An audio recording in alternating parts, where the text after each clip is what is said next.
Hey everybody, this is Cameron, and my guest today is the author of this incredible new Twin Peaks book titled A Place Both Wonderful and Strange, The Extraordinary Untold History of Twin Peaks. Please welcome author Scott Meslow. Thank you so much for joining. I really appreciate it. Thank you. Yeah, really thrilled to be here. I'm ready to get deep with you. This should be fun. To anybody who is not following Scott on Instagram, you really should, because he's been doing this countdown to his book's release, which is coming out February 17th. Thank you. I appreciate it. It's been kind of fun. I've got a fair amount of Twin Peaks memorabilia at this point, and the more I looked at it, the more I thought, if ever a time to kind of share this with the world, this stuff that's meant a lot to me, kind of hanging up all around my office, this feels like the moment. Yeah, one of the things that's quite apparent from reading your book is that you are an OG fan. No offense to the people who just discovered the show, but you are definitely somebody who has been sitting with this material for 3 decades. Yeah. And I am as well. So it was a real pleasure to read your book. Thank you. Because I have to say that when I saw this title, The Extraordinary Untold History of Twin Peaks, I have to side with the man who you got to do the foreword of your book, Harley Payton, when he says, yeah, right, the untold story. I was there. Yep. Now, while I wasn't there on set, I do feel like I was there through osmosis, following this series for so long. I have to say that you made me gasp several times. I'm very happy to hear that. That was certainly the goal. And to hear that from like an OG fan, that's the mountain I was trying to climb here. So did you create this title prior to writing the book, or did you know you could back up that title after you wrote the book? I can't remember if those were the exact adjectives on the original pitch that I was taking around. Extraordinary must have been in there. It might not have been untold at the time. And I should say up front, I mentioned this in the book as well. Anyone who writes about Twin Peaks standing on the shoulder of giants, whether that be John Thorne or Josh Eisenstadt, the people who have carried this torch for a very long time writing about this show, all credit to their work. That is part of how I was able to get here and, write my own take, but it is far from the only take on the show. So for anybody who doesn't know what this book is, it is a behind the scenes tell all of all 3 seasons of Twin Peaks, including the film Fire Walk with Me. Previous iterations, such as Brad Duke's book Reflections, only took into account the first 2 seasons. While it was great to read all about seasons 1 and 2, I was really interested in where you were going to be taking this book from Fire Walk with Me on. And you do not disappoint, my friend.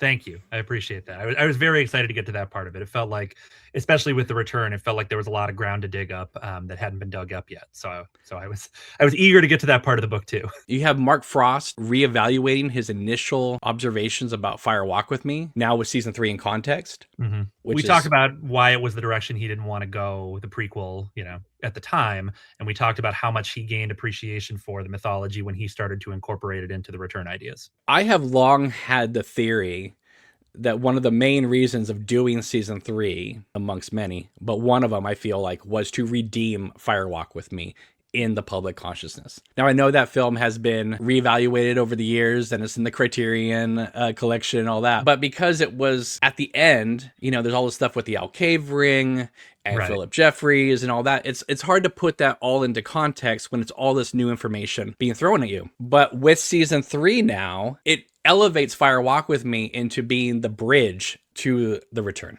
Yeah, I completely agree. I think that's when people were asking me, where to start with the show when they found out that I was working on the book. It was, one of the things I had to say is obviously you watch the pilot in the first seasons, but you have to watch Fire Walk with Me before you watch the return. You are missing a giant part of the story if you are lacking that context. I also think that having the missing pieces available also helps elevate Fire Walk with Me. The missing pieces at least rounds it out a little bit. And it's, I just think that's like, I think I describe it in the book as like a tone poem of Twin Peaks. Like it's just this beautiful kind of like, we're going to jump from place to place and there's not going to be a narrative, but it's all going to feel, there's like a roundness when you take it all in context. I am a big fan of that Q2 fan edit that incorporated all the missing pieces in, with the exception of the Cooper Diane scene, which I understand why it was left totally on the floor there. Yeah, I haven't watched that yet. I'm very curious about it. I love it. I'm not saying that like I don't like the theatrical film, but the full version is the movie that I was promised in 1992. Whenever I read something having to do with Twin Peaks, I'm always like, I almost want to test people or test the writers. Like, okay, you're saying this, but how much do you really know? Right. Right? Are you gonna drop that David Lynch left season 2 to make Wild at Heart? Are you gonna be one of those people? Yeah.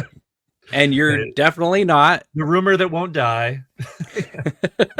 I have tried for years to stomp that out. Correct. I have to say it is black and white. He won the Palme d'Or during season 1. Right. I just got to say, another thing that I really love about your book is that you do with this book what I try to do with this YouTube channel. Twin Peaks is, with the exception of season 3, is 30 years old. Mm-hmm. It should just be another TV show in the past. Mm-hmm. But I look at it as a still living and breathing organism. Yeah. That the fans, the creators, all of us on a daily basis are still talking about, discussing, finding new ends. Mm-hmm. And so I feel like, to me, Twin Peaks is still alive, even though it's 30 years old. It just feels tangible, like it's something that is still happening.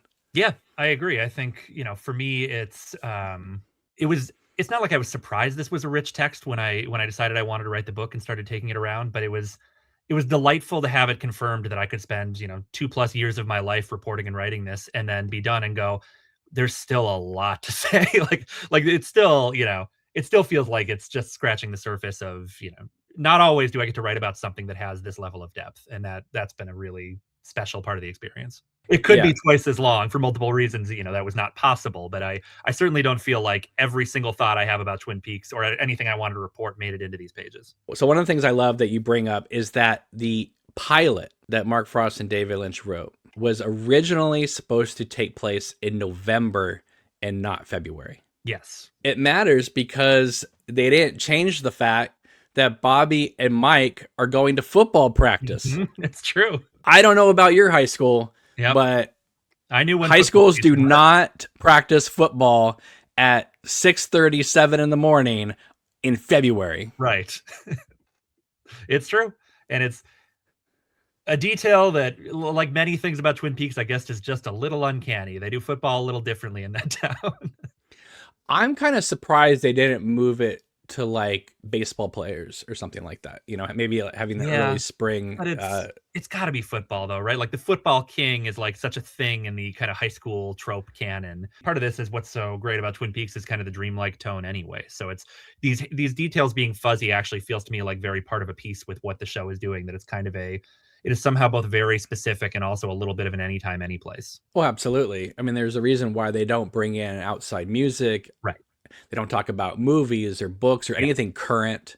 Yep. I mean, a lot of people don't even remember that it's supposed to be 1989 all the way through. Right. Yeah. People always get that timeline wrong. Even people who love the show. Even people who work on the show, because you'll notice that the mail will sometimes say 1991. Right. And the Secret Diary gets it wrong, Even the Agent Cooper diary gets it wrong by having Wyndham and Caroline and Cooper happening in the 70s. Right. Time has always been in flux in Twin Peaks. What I find so interesting about the football aspect is for 2 decades, I never noticed. Mm-hmm. And then one day it dawned on me that it's February in winter and they're getting up at the crack of dawn to practice football. Right. And that's the kind of thing that once you notice it can never leave your brain. It's one of those little nagging details. But I was glad that you brought it up in your book that the original pilot was supposed to be November, because that explains everything about that particular question. It's really interesting to look at the written version of the Cooper monologue and the version that went to screen and just see the little things that changed to accommodate that. I find it interesting in the pilot that Cooper is just a hair different than he is in the rest of the series. He is more antagonistic. Mm-hmm. He seems like a cat wanting to play with a mouse more, like he is like with Bobby. Certainly in the Bobby interrogation. You're a football player, aren't you, Bobby? Yeah. Like, you never see that edge. That grin. Yeah, that kind of, as he's typing, he did not do it. It's a really interesting dynamic that they're bringing there. I miss it a little bit when it's gone, but it is an interesting element. Yeah, I feel like it's almost like he's just arrived in the town. He's sizing everybody up. Yep. And then as the series goes on, he's kind of letting his guard down. The way that I think I read about this a little in the book. The way that I retroactively justify it is I see the shift come as he's reading the diary and gets to the bit about Laura saying, does this mean I'll never grow up? Is she talking about hating Brussels sprouts? And that to me, because Kyle MacLachlan is such kind of a nuanced performer, there's just a little ice that melts there, like a little chip that breaks off. And I feel like that's the first time Cooper's letting a little Twin Peaks in to me. I don't know if that was intended when that was shot, but it's how it plays when I watch it. Also, the moment where after he talks with Donna and she leaves, it's almost like a second long, but there is a beat there where he turns and looks at Laura's image on the TV. And it's just a moment. Right. But it's our first real connection between him and her. Right. And then, obviously, in season 1, at the morgue, where he touches her hand, right?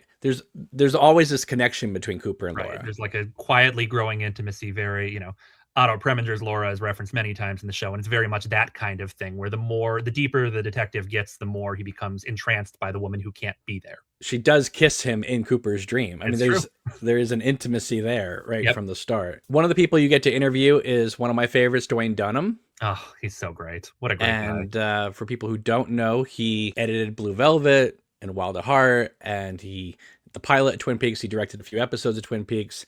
Also worked on season 3 and the Star Wars films. Anybody who could take a 4-hour cut of Blue Velvet, cut it to exactly 2 hours, because they could not go over that length. That's why the end credits are doubled up. They could not go one frame over 2 hours, or Lynch was going to lose his ability to have final cut. Right. Yet when you watch Blue Velvet, you don't sense that anything is missing. No. There's not a rushed beat in that entire movie. That is, talk about a masterful editing job. I thought bringing him back for season 3 was an amazing move. And from what I understand, correct me if I'm wrong, is that he would do sort of the first pass. Yeah. And then Lynch would finish it up. Yeah, I think that's pretty much correct. The way Dwayne described it to me was just a truly giant room filled with colored Post-it notes, like beat by beat, of every single thing that happened in the show. And all of it was very malleable. Nothing was super set in stone to the point. For a while in the book, I talk in particular in The Return about how much hemming and hawing there was over how to open the show, and how many different versions of that they tried before they landed on where they did. But he found it really helpful as a visual aid to say to David Lynch, like, okay, look, we've got these orange Post-its. This is this plot line in episode 3. And the next orange Post-it is on episode 11 on this wall. Like, at some point, we should probably seed that in again so that it's not totally lost. To have that giant script and then to have a structure that's sort of retroactively being imposed, it was an enormous editing job, and beautifully done, clearly, by the way the show turned out. So they didn't just edit to the script. No, it was very much kind of moving parts. We talked about another thing that comes up in the book is how much they moved around some of the Audrey stuff. In particular, Dwayne he favored an edit that would have moved Audrey to episode 18. That would have not wrapped up that plot line as succinctly as it's done in the show. And it's really, I believe you were kind enough to cut together a little version of what that might have looked like, because Dwayne described it to me. And it's very interesting to watch that edit. I get why that was ultimately not the right answer to Lynch, but there's an argument for it for sure. You can also see why he wanted to try it. Yes. You mention the show starting different ways. One of the things you bring up in your book is there was a version in which it was going to start with Mr. C traveling down the road. Yeah. I kind of love that idea. Again, I would not change a frame of The Return as it came out. But there is something about, like, it would be such a bracing shot to the people expecting kind of a nostalgic TV reboot. And the show is, among other things, that anyway. But what a statement of purpose to, people are so excited to see what Cooper's up to. And then the first thing you have is just Mr. C, pure nightmare mode for the first, 5-7 minutes of the show. That would have been really interesting. Well, it's not like he's pushed to like the hour mark. He still comes in relatively early. For sure. But, I think, and, Dwayne and I talked about this a little bit. And whatever you choose for your first shot is a hugely consequential decision, because it is a statement of purpose. It is setting the roadmap. It is everything you build on from there. And so whatever that first image was going to be after they do the red room and the credits and all that. But it's a really, it was very important that everyone agree that be the correct thing to start on. Well, one thing you do bring up with Dwayne Dunham, which I loved, is that he said, look, David was making decisions that I personally would not do. Yep. Or I would advocate for a change, like he did with Wild at Heart. Right. But he said, this is his and Mark's undertaking. I'm just going to be an editor for hire here. And what David wants, I'm going to give him. Yep. And Mark talked about that too. It was really interesting. A lot of people, almost apropos of nothing, without me even prompting it, would say something along the lines of, I thought David Lynch deserved this canvas, and it was, for him to have 18 hours to fill in however he wanted. I saw my job as, how can I help to facilitate that? And I really do think that gets a lot of those people get credit for how the show turned out, that they were willing to just say, this is David Lynch's vision, and we are going to make sure that that's what ends up on screen. Now, I know it evolved from Showtime initially saying 9 episodes and it became 18. Because I remember Sabrina and a few other people thought it might be 13 or 14 episodes. Mm-hmm. It was my understanding that they were going to sit down and edit it, and however it came out, it was going to come out. Yeah. Or did they say at a certain point, let's go for 18? It's the truth is somewhere in the middle. The way Sabrina Sutherland explained it to me is, when they cut the deal with Showtime, it was Showtime hands them, this is the budget. In return, they make as many episodes as it's going to take, and they're not going to promise how many. Pretty early on, like certainly before like heavy production was happening, they guessed 18, and it did turn out to be 18, obviously. But they knew it was more than 9. They didn't know for a fact it was going to be twice as many as 9. And, when Dwayne was also telling me about when he first met with David Lynch on the project, David Lynch said it was going to be 9 episodes. And Dwayne said, or 10 or 11 or 12. And then Lynch laughed and said, or 13 or 14. Like, they all kind of knew this was going to grow in the telling. But I think 18 it seemed like they all kind of settled on that as a plausible number fairly early. Yeah, because I remember when they were making it, I remember hearing, well, they don't have to adhere to the 1 hour structure. So some episodes might be 37 minutes long, and some might be an hour and 10 minutes long. Mm-hmm. But in reality, we got a show that was pretty much an hour every time.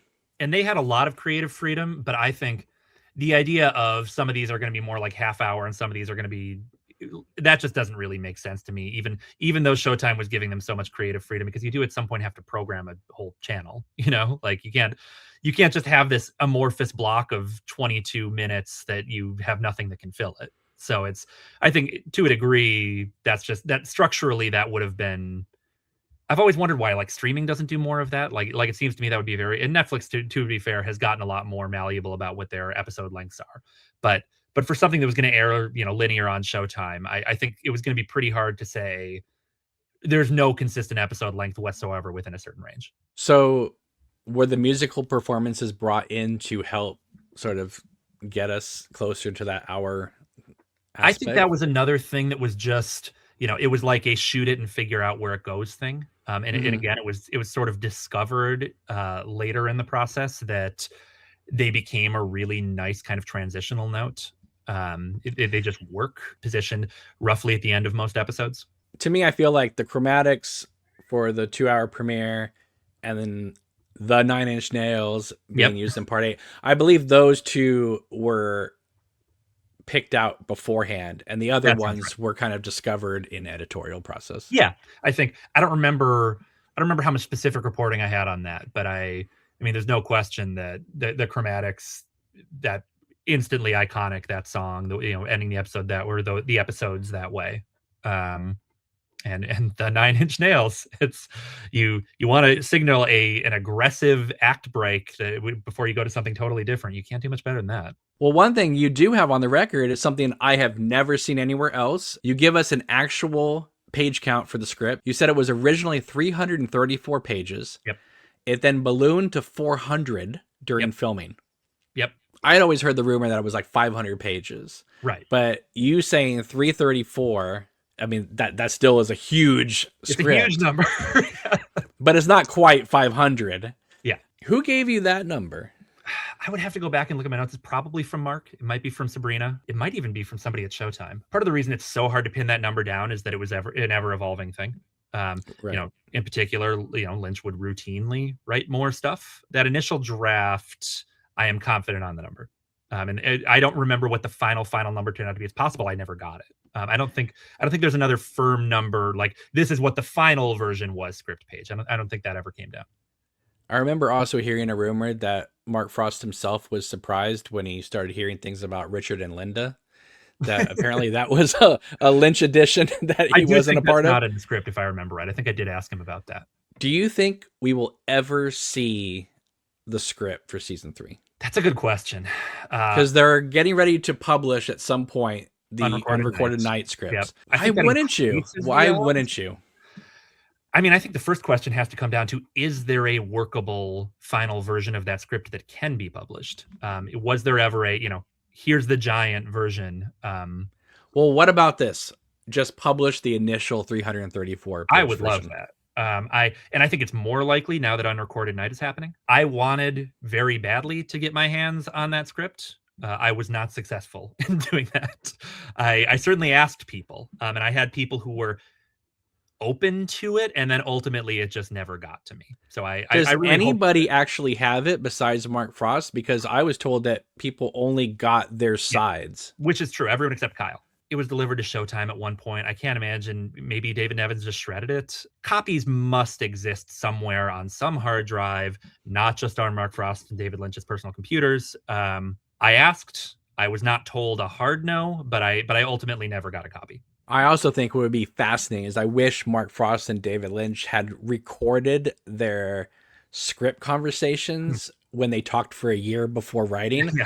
How many hours do you have? And put that out as a weekly show. God, I would have loved that. And it's, as much as I could get into that creative process, I did. Obviously a lot of it when it's between two people, and unfortunately one of them had passed. It was hard to get too much concrete information, but I did ask Mark wherever I could about where did this idea come from, and who said it first, and sometimes he remembered. Right. So one of the things you wrote in your book that made me go, oh, what? Original casting ideas for Leo Johnson. Oh. Brad Pitt and Michael Madsen. Yes. Two incredible actors, completely different takes on what Leo Johnson would be from Eric DeRay. Yes. You can imagine my face. I was talking to Joanna Ray, and she was explaining the story of how her son was cast at all, and it was one of those kind of classic David Lynch moment of inspiration. Eric DeRay's just there reading the sides opposite actresses for Shelley, and he kind of goes, "Oh, that's the guy."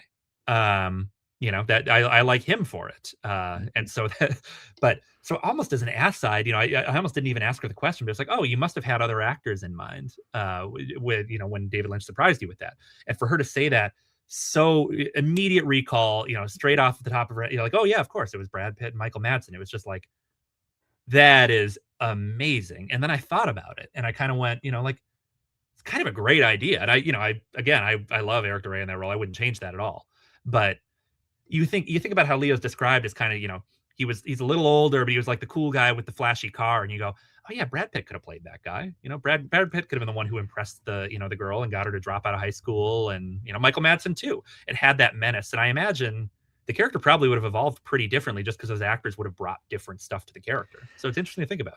But Brad Pitt in 89 is still on the young side. I mean, he's just coming off Cutting Class. That would have been one of the problems, for sure. But him next to Machen Amick, that's an appealing looking couple. Yeah, for sure. People watching Twin Peaks in 1990 never would have believed, no offense, Dana, that Machen would cheat on Brad Pitt for Bobby Briggs.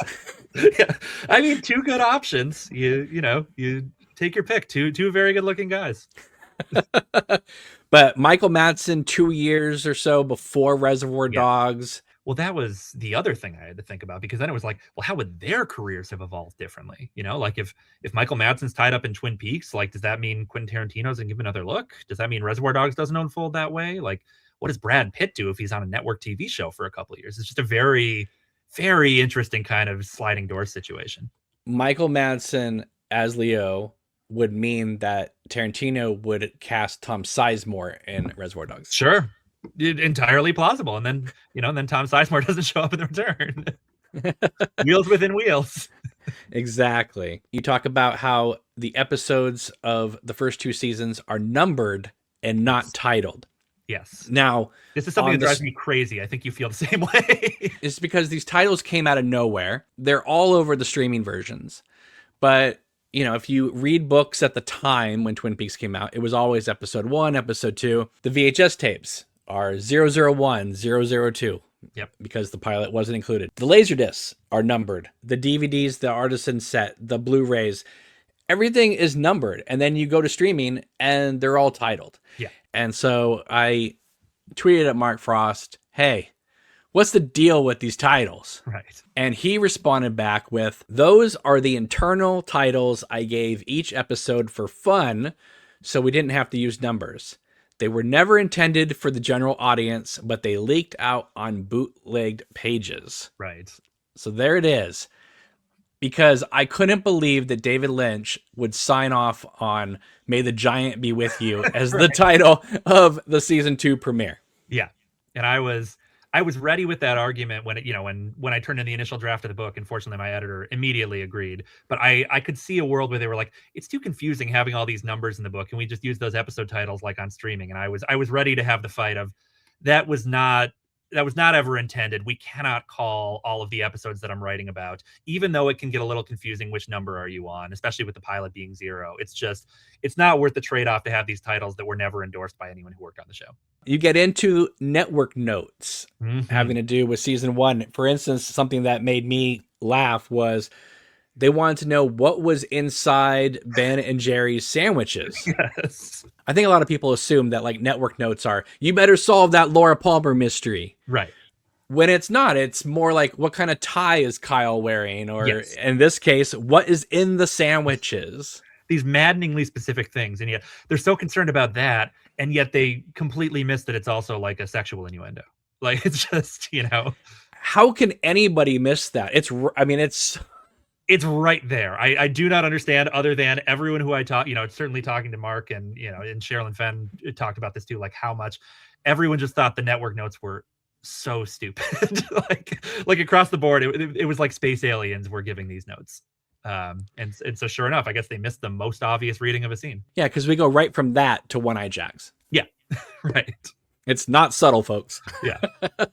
So here's something else that made me just go, oh my goodness. They discuss having a Miguel Ferrer spin-off series. Yes. We've heard about the Audrey Horne potential spin-off series, Mulholland Drive. Yeah. But I had never heard about a potential Albert Rosenfield spin-off. What can you tell us about that? Kind of a great idea, right? Like when I was talking to Mark about it, he remembered it being discussed. Certainly Albert was seen as a breakout character incorrectly. Everybody loved that performance. Everybody Harley loved writing Albert, always wanted to write more Albert scenes.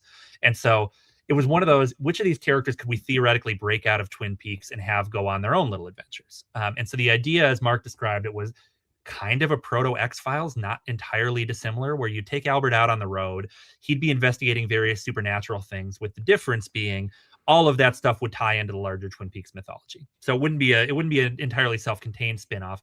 This would be new dimensions on, the mythology was not fully developed at this point, but it would have been stuff like Black Lodge and, the stuff in the woods. All of those sort of concerns would have come up in the Albert show as well. Another one of those fascinating, like, cool if it had happened, makes you wonder how things would have been different. And I like X-Files too. I certainly don't like it like I like Twin Peaks. But did you watch X-Files at the time, or did it take you a bit to get into it? No, I came to it late. And part of what drew me to it is the persistent and totally dodgy and incorrect rumors that it was somehow going to have a Twin Peaks tie-in episode. Do you remember people talking about this? I've seen people theorize stuff online about it now, but I never at the time. Read something stupid on the internet. There's no factual basis for it. I did ask that there was ever discussion at any point about kind of trying to wrap up the Twin Peaks storyline in a Mulder and Scully go to Twin Peaks, but somehow that was in my brain later in that show's run, and it intrigued me enough to give it a look. Well, I mean, they had Don Davis and Michael Horst in it. There's no question they were inspired by certainly the casting and the vibe and the overall, like, Twin Peaks was clearly an inspiration for Chris Carter, but not like that. But even when Rob Thomas was doing the first season of Veronica Mars, sure, he came out and said, well, we're not going to pull a Twin Peaks here. We're going to solve this mystery at the end of season 1. Interesting. And I remember thinking, you solved the murder of Amanda Seyfried's character in 23 episodes. Twin Peaks did it in 16. That's a good point. Yeah. So Right. Easy for you to say when your first season is spanning that many episodes. one thing I love to do is Monday morning quarterbacking with Twin Peaks. Sure. And I know why they didn't do it, because ABC wanted them to move on from the Laura Palmer mystery. Yeah. That being said, I've always thought, okay, you solve who did it in episode 14, but why not have 10 episodes of the manhunt for Leland? Yeah. Right? Like, so we're ahead of the cops now. They're now investigating the murder of Madeline Ferguson. Yeah. And we can see a cat and mouse between them. Yep. Obviously, that would have kept Ray Wise on the show longer. Which, nice bonus. I get it. ABC's just like, move on. That's why Ronette Pulaski doesn't show up in the back half of season 2 until the finale. Otherwise, she would have been a great character to have in season 2. And Ronette wasn't even scripted for the finale. You know, that was all inspiration. But it's, you know, I agree. To me, and I actually asked people about this, because to me, that is, if they're going to force you to resolve the murder, then that is the card you can hold back, is we know and the characters don't. Correct. And I think that's a really interesting idea. And especially if you think about, you know, the scene where Cooper and Truman come and tell Leland that Maddie's been murdered, and he acts so horrified and then turns and grins and cackles to himself. Like, amazing scene. Let Ray Wise do that for 6-7 more episodes if you can. And you know, more bodies turn up and they're increasingly frustrated, and he's throwing out red herrings that are putting them further on the path of Ben, or, you know, take your pick. He's casting doubt elsewhere. Like, you're right. Monday morning quarterbacking. I can imagine a world where that was a richer vein than the stuff they ran into with Cooper getting suspended and, you know, clearly casting about a little bit for what their next big idea is going to be before the Wyndham Earle stuff really comes to the forefront. I think I would have rather seen that, primarily, as you say, because it would have been great to see Ray Wise longer. What would have happened if Wyndham Earle had captured Leland instead of Leo? And so imagine Leland / Bob in the cabin with Wyndham Earle. I mean, that would have been two powerhouse actors really, really hamming it up. I mean, and I don't mean that in a negative way, but just like, those are big characters. So it would have been really interesting. Yeah, especially if he used Leland to get into the lodge, you know? Right. Yeah, but you can't keep Ray Wise confined for that long. That's the trade-off. You know, catatonic Leland it's easy for just Wyndham to monologue at him, but Bob Leland is not going to let him. He's not going to be controlled for much longer than, I don't know. And then after you watch season 3, it's quite apparent that Wyndham was looking for the wrong lodge. He should have been going for the white instead of the black, because as we know from the season 2 finale, the giant or the firemen can access the black lodge, but they can't go into his realm. Right. So he's obviously more powerful than all of them. Well, Wyndham never knew what he was doing. Well, I think that's the best part, right? Is that that's my favorite thing about that. He thinks that he is the man, and Bob just goes, bye. Yeah. And in the book, I use it as a chess metaphor, where it's like, you know, this pawn who's trying to promote himself, and he is just a pawn. He's so far out of his depth the whole time. I can only imagine you were just like me during the second season finale when Wyndham stabs Cooper and they dissolve to the opening credits of Wild at Heart. Oh, sure. With the flames. Right. I'm like, that's how you reutilize material. But it wasn't like an outtake. It's one of the actual shots from the movie. I see that you got me with one. I didn't remember that. I gotta really? Go back and look at those side by side. Yeah. It's the moment when it says music by Angelo Badalamenti. Sure. Yeah. I can picture it.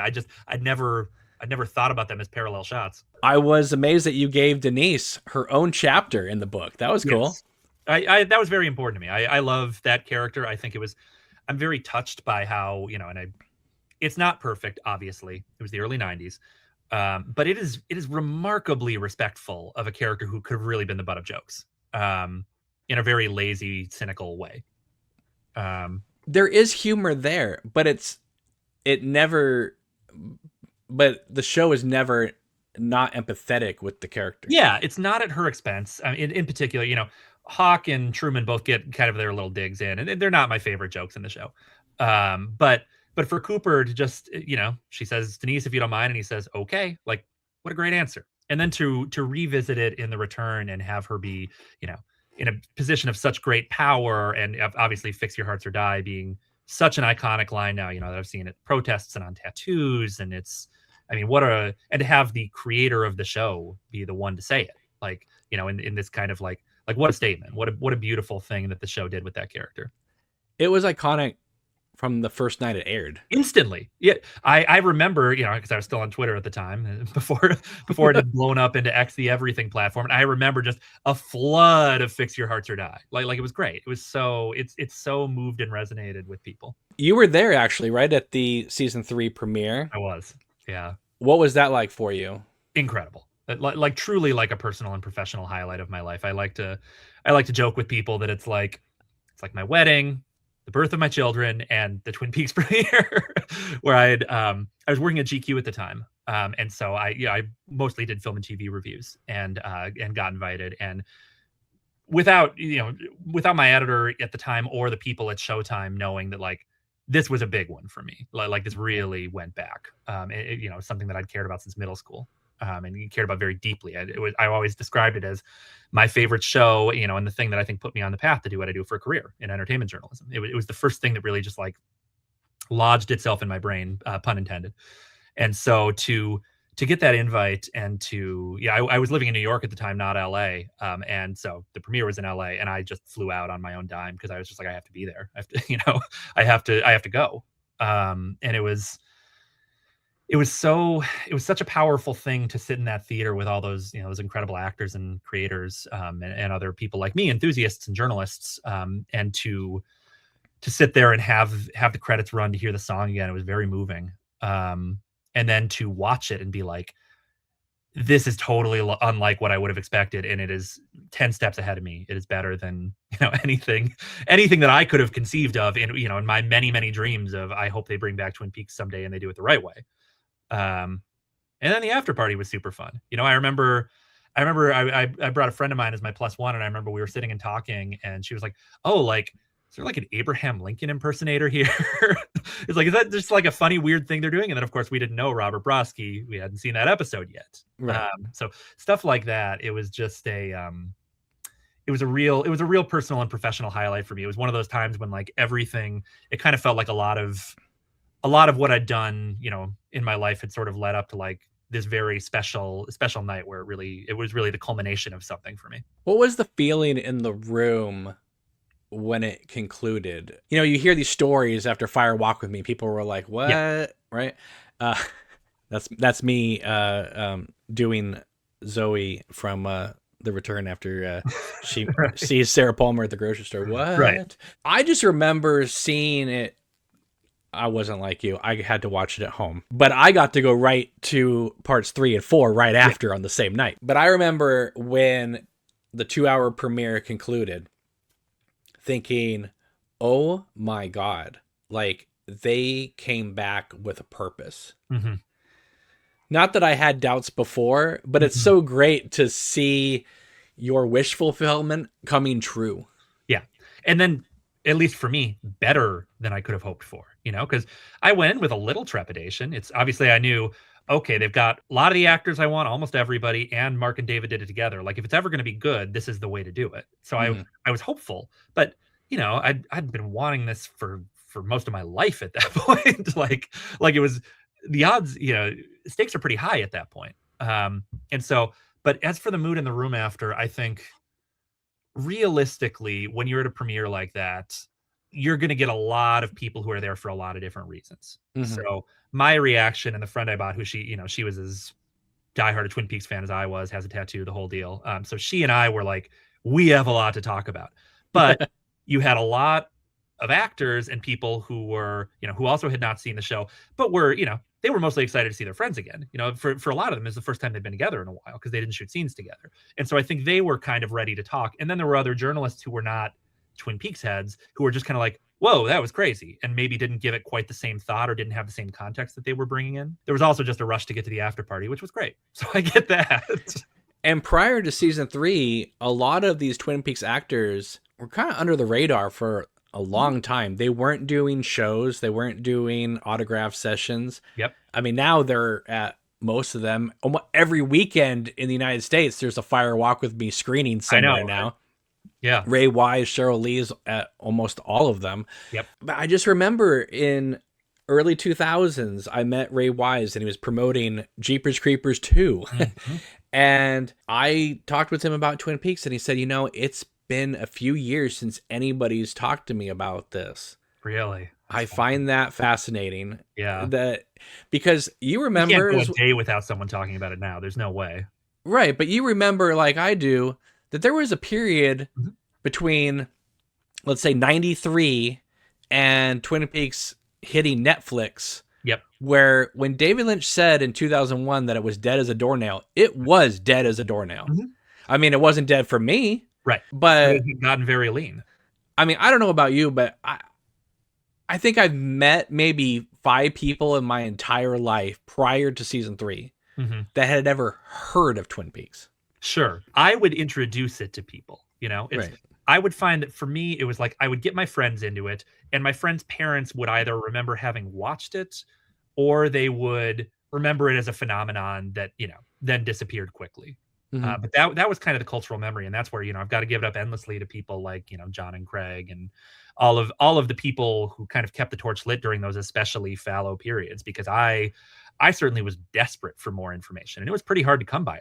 I bought old back issues of Wrapped in Plastic on eBay. It was like, it was the best I could do for a while. I'd log on with my terrible 56K connection to try to see if anyone had written anything interesting about Twin Peaks in the past month. Like that was kind of how it was until really for me, it was when the DVD came out that was when I felt like there was a turning point. Back in 2003, I went to the Snoqualmie North Bend area for the first time. And I remember hearing stories from a decade before about how the shops, there'd be like Twin Peaks merchandise or like the "Have you seen this man" t-shirt and things like that. Yeah. So I went looking. Hey, do you have any of that Twin Peaks merchandise? The people looked at me and they said, "You mean that show that was on like a decade ago?" God. I was like, "Yeah." They're like, "No." And then you go over to the diner. "Oh, this is the Twin Peaks diner."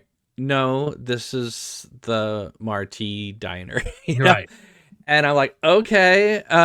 Then you go over to the Salish Lodge and, "Oh, this is where they did Twin Peaks." "No, this is the Salish Lodge. They shot some exteriors here and Right. move along, weirdo, move along." Now you can't go anywhere in North Bend without Twin Peaks being around. Tourism in the area, which is great. I mean, clearly everyone has realized for multiple reasons it's a really good thing. But I made my first pilgrimage to Snoqualmie in I think it was 2007.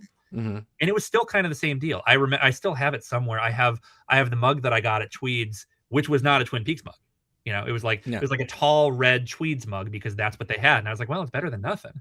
Right. But that was the state of things even as late as then.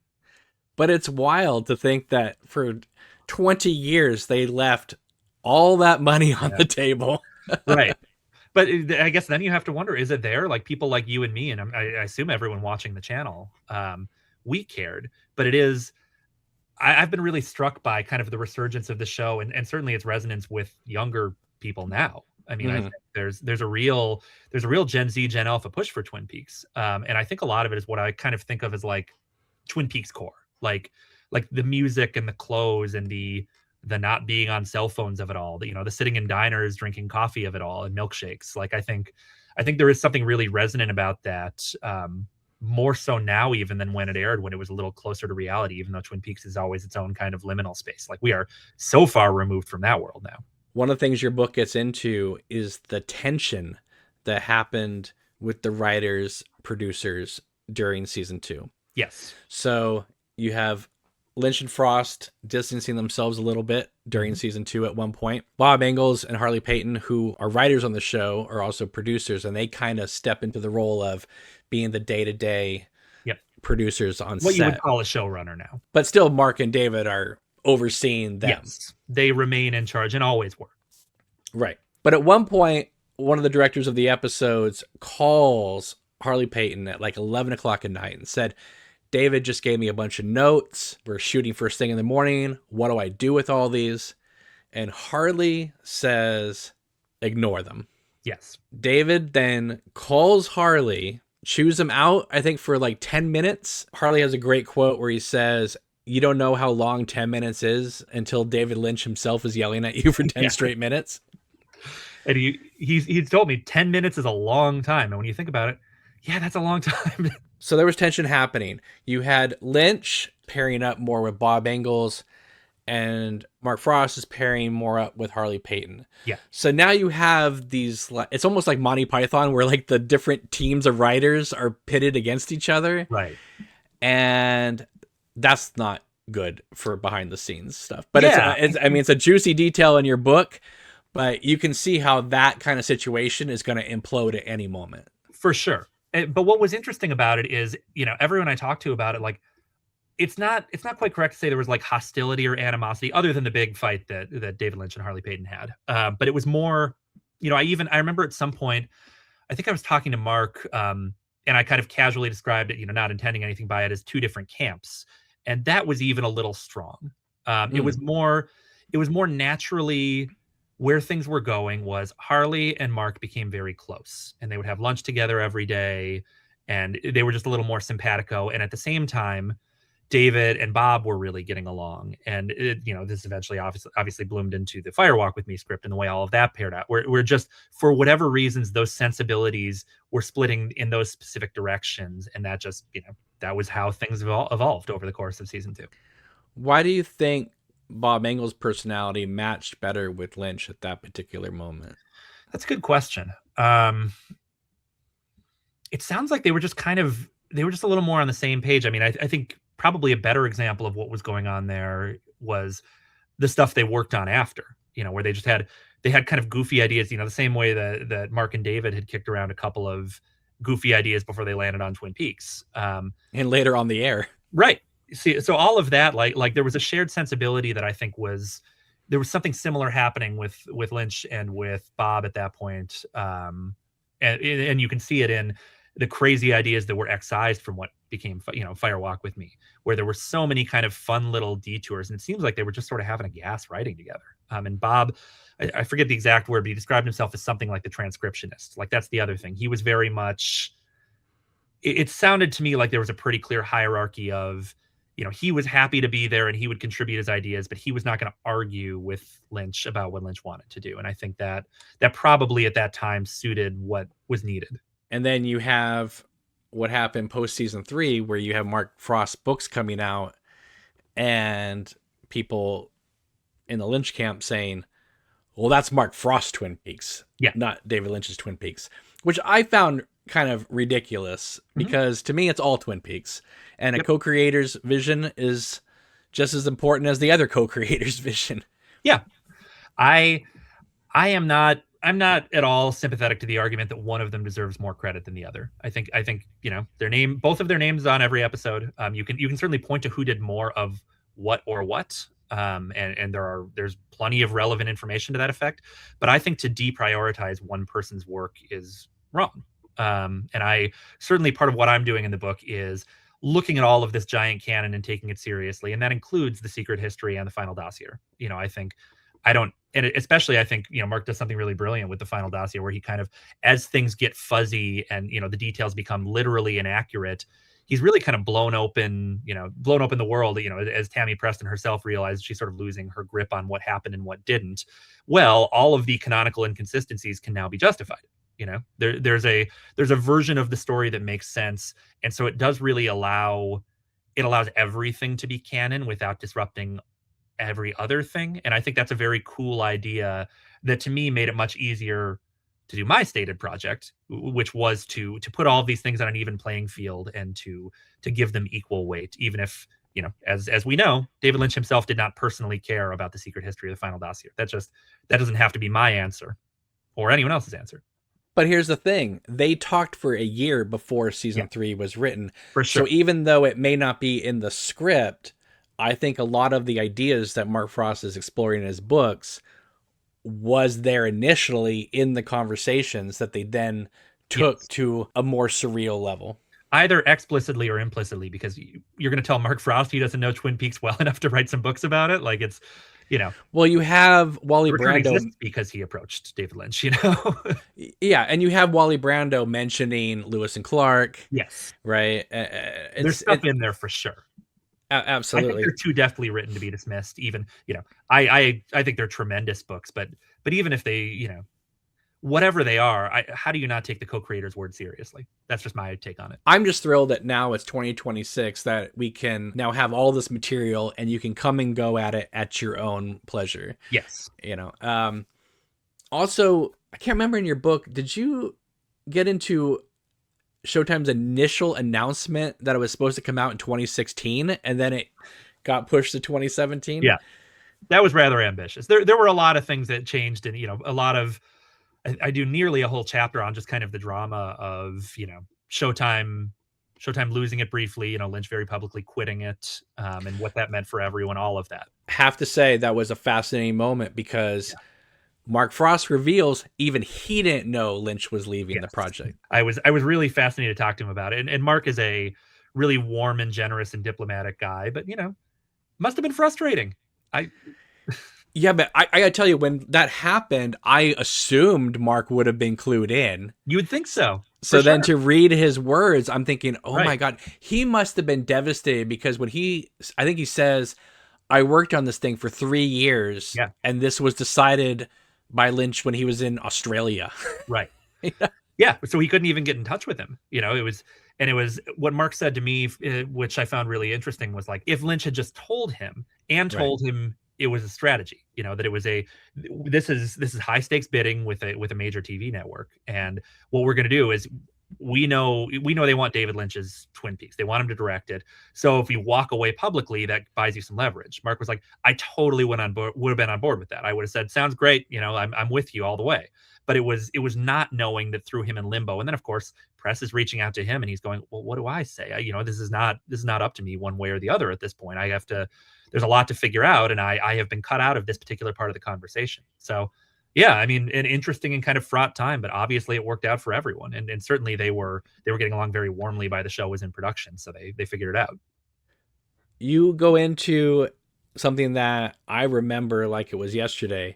I was reading Ain't It Cool News and saw that NBC was thinking about rebooting Twin Peaks in 2013. And I remember thinking, that can't be right because it's an ABC show. Makes no sense. Yeah. But soon after, we got the announcement of a season 3 via Showtime. So were these tips coming in just completely wrong? Or was there a wind going through that there was a possibility of this happening?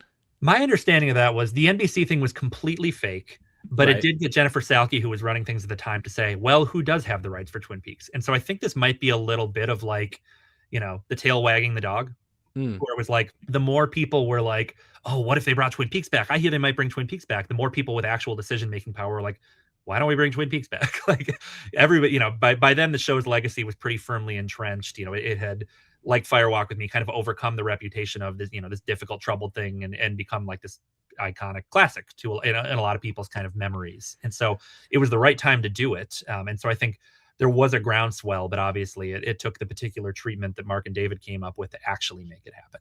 And at that same time, we have social media starting. Yep. And so they're able to see people posting about it. There are now Facebook pages being created. Yeah. Obviously, now it's a tangible thing. You can see it with your eyes. There is a fandom there. Yep. Part of my argument in the book is that part of what's so remarkable about Twin Peaks is that it was at the perfect time to really revolutionize the medium twice and really take advantage of a specific window. In the original run, it was that ABC was in last place and willing to try something kind of strange. And for the return, it was, now what we call, that era is now over, but the golden age of TV, peak TV, whatever you want to call that particular window in time, before streaming kind of fully wrecked things. And there was just demand for any great TV show, especially something with a pedigree. Well, suddenly rebooting Twin Peaks looked really good. And it wasn't a reboot, obviously. It was a continuation. But the conversation starts there, like, oh yeah, that's a classic. We should do another Twin Peaks. Like that was a great time to make that pitch and then to smuggle in real art, which is totally what they pulled off. What do you call season 3? Because a lot of times this is contentious. Yes. So I will say Twin Peaks 2017. Yep. Or I will say season 3. Yep. Or for some people, I'll say The Return. Yep. Sabrina told me it's Twin Peaks a limited series. Yep. What do you call it when Sabrina you refer also to it? quibbled with me when I called it The Return, and it might just be force of habit. It is what I call it. to be clear, that is Showtime's name. It is not the name that David or Mark chose. I asked Mark about that, and he was very much, yeah, sure. The return is fine. I asked if he had a strong preference, and he really doesn't. I find it useful as a shorthand because to me, season 3 doesn't really capture the totality of it, which would be the other logical thing to me to call it. I think it's something different. I don't think it's an especially good name, but it works as well as anything else, and I found it easier. But I guess like some people, to me, the episode titles are nails on a chalkboard, like they are to you, the season 1 and 2 ones. Some people hate the return. I have learned to live with it. It's also what we were given. Yes. So, right. I mean, even if it's a marketing creation, and it's, the other thing, and this comes up in the book as well, but the original title of the show that Mark had kicked around was really cool, which was something like it's Twin Peaks Yolanda del Muerto. I might be pronouncing that a little wrong, but it's... Let me pause you right there. Yeah, for sure. I read that and I went, wow. I can see why they didn't go that route. Yeah. But that would have blown everybody's minds if that really was the title. But it means something like Dead Man's Walk or Dead Man's Passage, and it is, it's the name of an area of the desert very close to where the Trinity test was. And so, among other things, if it had that title, it would have been a much bigger tip-off before episode 8 aired that something important was going to happen around that. Because, of course, Twin Peaks fans being what we are, we would have Googled that phrase immediately and been like, whoa, like what's going on in the desert over there? Like it would have been, maybe would have lent, this is New Mexico, but it's close enough to Vegas that it would have been, it would have added an interesting context where you would have been waiting to figure out why it had that title for a while. So it's an interesting thing to think about. You got to interview an extraordinary amount of people for this book, but I had to message you when I saw that you had quotes from Heather Graham and Maura Kelly. And I said, are these pulled quotes? You're all, no, these are original interviews. So let's get into Maura Kelly, because she is somebody who doesn't really talk about Twin Peaks, and we don't really see her much out there. I mean, she made that Lion King money. Yep. And I mean, she had, let's just say, the year of 1992 belonged to her. Mm-hmm. Yeah. She had the cutting edge. Right. She had Love, Lies, and Murder with Sheryl Lee. Yep. She had Chaplin, 2 parts in Chaplin. Yeah. She had Fire Walk with Me with Sheryl Lee. And then 2 years later, she did The Lion King. And, worked out pretty well. What is her response about Twin Peaks 25 years later? Totally lovely. Had a lot of very specific memories, which was very helpful. Because I was talking to a range of people, and everyone is very generous with their time and their memories, but some people have better recall than others. And she was definitely a little more of a steel trap. She had very specific memories of the entire experience. She was very nervous about stepping in. She was a huge Twin Peaks fan, which was great to hear. Like before Firewalk with Me was even, a whisper. She was very nervous about stepping into another actress's part. And because she knew how devoted the fandom was, and she didn't know if she would be accepted in that role, and didn't know why Lara Flynn Boyle wasn't doing it. She didn't know if that was a creative choice from Lynch. She didn't know if there had no context. Just met, talked about it, and then Lynch offered her the role. After, in his elliptical way, it wasn't even really like they talked a lot about Donna. It was just like they hung out at his house for a little while. And then in the end, he said, do you want to be Donna? And she said, yeah. She really described a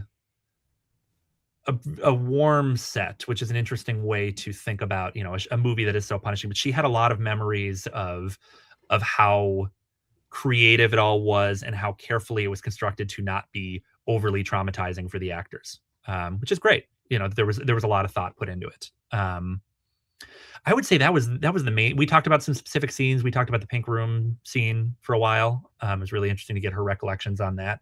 I asked about the return, and I'd asked Sabrina, and Sabrina told me they at least hypothetically talked at one point about whether or not they would bring Maura Kelly in once Lara Flynn Boyle passed as Donna, but it sounds like that was not a long conversation.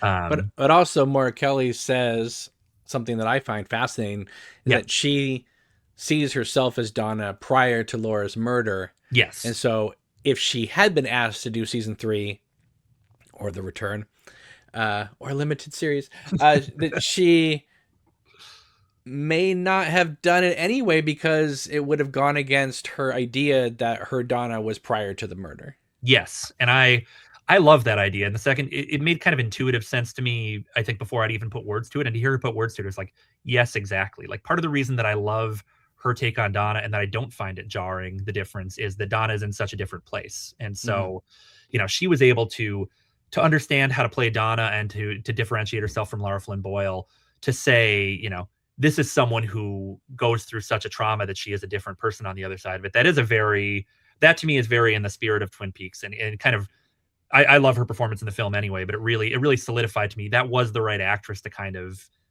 find a new way into a character that had to be in that story, even if Lara Flynn Boyle wasn't going to do it.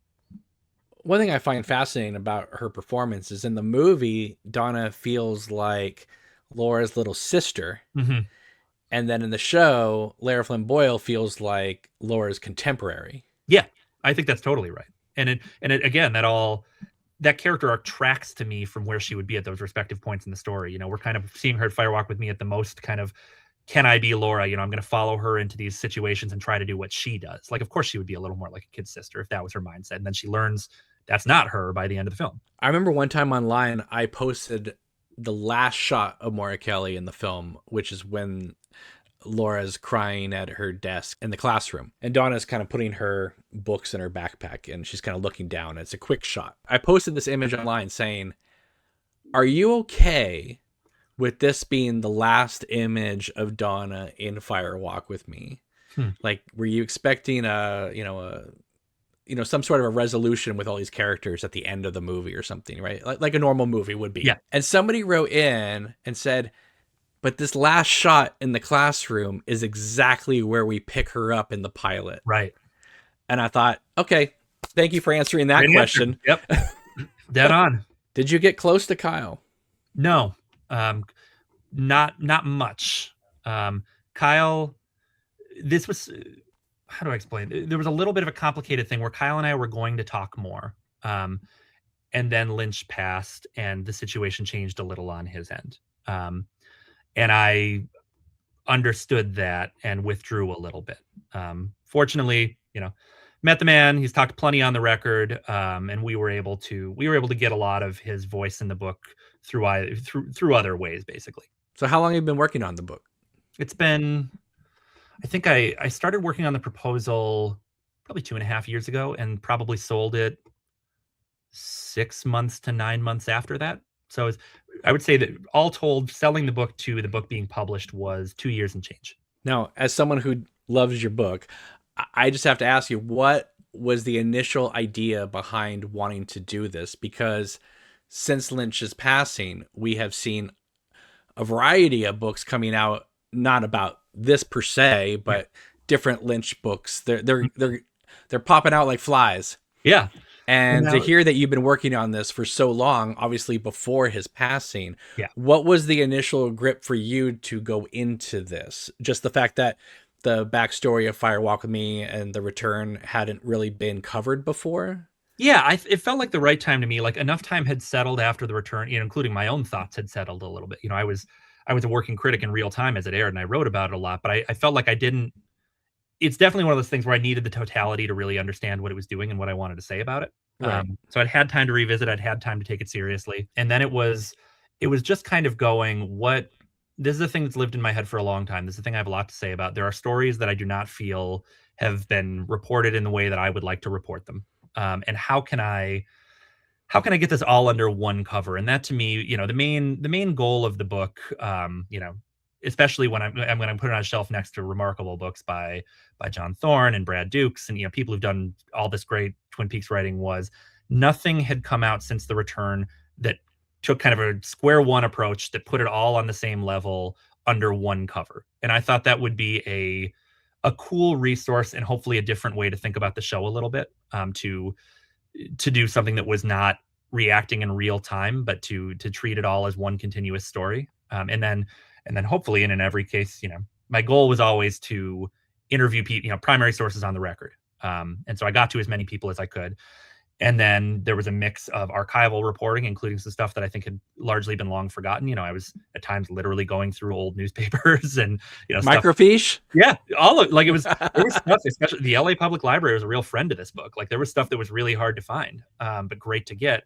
And then, when I felt it was relevant, I would throw in some of my own critical analysis. I didn't want to speak for the people who made it. So I I try not to go as far and largely stay away from like this is what it means, because as Lynch would have put it, my opinion meant no more or less than anybody else's. But I do try to explain things in the way that makes sense to me, why they move me, why they resonate with me, and justify it with both stuff that happens on screen and stuff that I know happened behind the scenes, to explain hopefully why things were the way they were. That's what I'm saying. You don't have to explain what happens on the screen. You're explaining why it happened that way behind the scenes. Yes. Which is extraordinary. So yeah, I hope that comes through. That was a real goal. You are definitely living up to the name of the book. Let's just say. Thank you. I really appreciate it. During the pilot, Kyle MacLachlan was still dating Laura Dern. And I didn't know that she came to visit the set. Yep. That's really cool. I mean, it makes sense because she's about to do Wild at Heart with David Lynch. Yep. But there were initial whispers between the two creators that maybe one day she could be Diane. Isn't that funny? Yeah, I was so happy when Mark told me that. She's perfect for the role, right? I mean, I think you probably had the same experience I did, where when they put out that big cast list for the return, I immediately went, okay, well, there's Laura Dern and there's Naomi Watts. One of them is definitely Diane, and it's got to be Laura Dern. You know, it's that it feels like it's more than a coin flip that it's going to be her. And so what a perfect and sublime way to reintroduce that character. It felt like such a culmination of something that had made sense for so long. I always knew she would be Diane. It just seemed inevitable. Yep. And I always thought that she wasn't on the initial show because she was a movie star. Right. This is before Jurassic Park, but she was still a movie star in my eyes. Yeah. And so I thought, well, she's not going to do TV at that time. And then Fire Walk with Me, obviously the Diane scene was cut out, but she was never supposed to be shown anyway. Yeah. So I just assumed, okay, Laura Dern's busy filming something else. Yep. And I thought one day she will be Diane, and then lo and behold, she is. It's funny you mentioned Naomi Watts. When I saw her name, you know, I pictured her in that gray suit dress that she wears in Mulholland Drive. Yeah. And I thought to myself, that's Tammy Preston. Oh, interesting. Yeah, sure. Could have done it. But I mean, obviously we didn't know about this whole Janie E aspect. Yes, for sure. Because you'd already read The Secret History. Correct. Yeah. No, there's totally a logic there. And she kind of has that Jodie Foster, Clarice Yep, Starling aspect sure. to her. Yeah, no, I'd have to, God, I can't even remember my initial thoughts when I read Secret History, but it wouldn't surprise me if the same thing occurred to me. Final question here. Yeah. What are some of the more surprising things you learned as a hardcore longtime Twin Peaks fan that you didn't know and you yourself gasped when you learned? We've touched on a couple of them. The Brad Pitt, Michael Madsen, Leo thing, that really blew my mind. I think my favorite, I'm a big like alternate universes type person, so I really loved asking about the season 3 that might have existed if it had been renewed initially, like right after the season 2 finale. Right. I loved talking with Harley about his weird idea for an episode set stationary cam on a booth at the Double R Diner. I think that would have been, and he basically would have been just different characters moving in and out, having like conversations that move the plot forward. But his big thing was that he described it as have the booth just totally empty for 60 arduous seconds, which is just like, I mean, Twin Peaks is already so artful for the medium at the era, but the idea of just like I really would have loved, I'm so happy we got the return 25 years later and that it all played out the way it did. So I wouldn't want that alternate universe, but it is really fascinating to think like, how weird would they have gotten with it? If they'd been emboldened enough to do a third season and try some new stuff, like that would have been so formally inventive for the time. Like stuff like that was really fun to talk to people about. One thing I heard later on about that supposed season 3 in 1991 was that they were going to get Cooper out of the lodge fairly early. Yes, I heard that too. So when I heard that the first night that the return was going to be on Showtime and then you would have to go to the app to see parts 3 and 4, I thought there's only one reason why they're dropping 4 parts in one night, because Cooper's going to get out at the end of the 4th episode. Right. And he did. Yep. Not quite how we expected. No. I mean, it wasn't Michael Onkeen driving backwards in a truck. Yep. But he did get out of the lodge by the 4th episode. Right. I owe everything to Mark Frost and Harley Payton because they created the character of Annie Blackburn. And so I was able to make my film because of them. So thank you. Yeah, 2 of the greats. All right. So everybody, you need to pick up this book, A Place Both Wonderful and Strange, The Extraordinary Untold History of Twin Peaks. It comes out February 17th. Do you have a preferred place for people to purchase this book? I always like when people buy it at their local independent bookstore, but a good book is a sold book, and there are there are ebooks and a great audiobook as well, read by Mark Turetsky, who's just this fantastic reader. He does great voices for a lot of the people who were in the show. So if you're an audiobook person, it's a real treat to hear like his David Lynch and his Kyle, and he's fantastic. So can you tell people where you're going to be over the next couple weeks, Yeah. so they can stalk you and read your book? Please come see it. If you're in one of these towns, please come in person. I'll have headed to the Real Twin Peaks Festival. I will be there all weekend, so I'll be there from February 20th to 22nd, just hanging out with all of my fellow Twin Peaks fans. And then at Books and Bottles in Snoqualmie, I'll be signing at 11 a.m. on the morning of Sunday, February 22nd. Then I will head to On Twin Peaks Day. I'll be in Seattle at the Elliott Bay Book Company, doing an event there, probably a reading, maybe a Q&A as well as a signing. And then I head down to Los Angeles. I'll be at Book Soup in West Hollywood on February 26th, signing, the whole deal, signing, reading, chatting.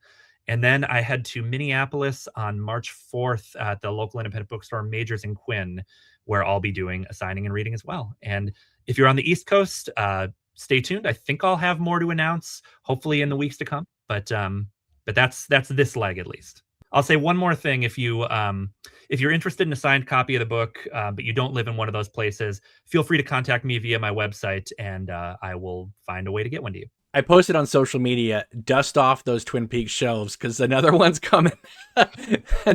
This is a great book. Everybody should have this in their collection.